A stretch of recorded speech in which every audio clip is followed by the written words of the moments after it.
नमस्कार शेतकरी मित्रांनो, आपण कारव्या गावी आलेलो आहोत। आपल्या या कारव्या गावामध्ये विठ्ठल गडकरी नावाचे आपले एक प्रगतशील शेतकरी आहेत। त्यांनी आपल्या पानमळ्यामध्ये धन्वंतरीचं बास्केट वापरलेलं आहे। त्यामध्ये RPS 76 ऑन बॅक्टेरिया वगैरे वापरलेला आहे। त्याचा त्यांना कशा पद्धतीने रिझल्ट आला हे आपण त्यांच्या स्वतःहून ते सांगतील ते आपण ऐकू।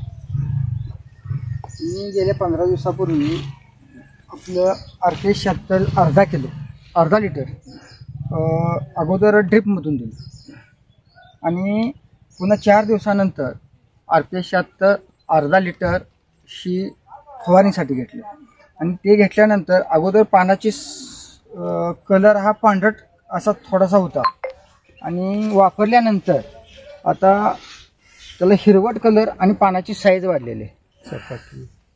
पानाला चकाकी एक आलेली आहे वेगळीच। आतापर्यंत आम्ही जवळजवळ 22 वर्ष ह्या पानमळ्याच्या क्षेत्रात आहे, परंतु RPS 76 जे प्रोडक्ट वापरलं आहे त्याचा रिझल्ट ह्या 22 वर्षात मला पहिल्याच्यानंच दिसून येत आहे। बरोबर। दुसरं विचारायचं झालं सर तुम्हाला की तुम्ही हे प्रोडक्ट वापरल्यानंतर पानाची साईड वगैरे हे तुम्हाला समाधान वाटलं, बदल वाटला, पण हे तुम्ही दुसऱ्या शेतकऱ्यांना सांगाल का किंवा हे मला अतिशय उत्तम असं प्रोडक्ट आहे म्हणून कंपनीचं? हो, नक्कीच सांगत। कारण का 20-22 वर्ष शेती करत असताना सगळी प्रोडक्ट वापरली, त्याचा कधी आम्हाला रिझल्ट दिसून आला नाही, परंतु RPS 76 ही धन्वंतरीचं आपण जी प्रोडक्ट वापरलं त्याचा रिझल्ट समोरच दिसून येते।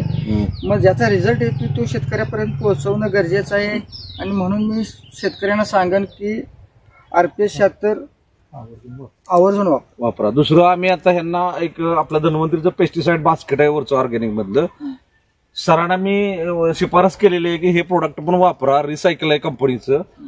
कुठलेही थ्रिप्स व्हायरस वगैरे जो असेल तो त्यानं नैसर्गिकरित्या कंट्रोल होतो, तर ते प्रोडक्ट पण सर वापरायला तयार झालेले आहेत। 100% वापरा। धन्यवाद, नमस्ते।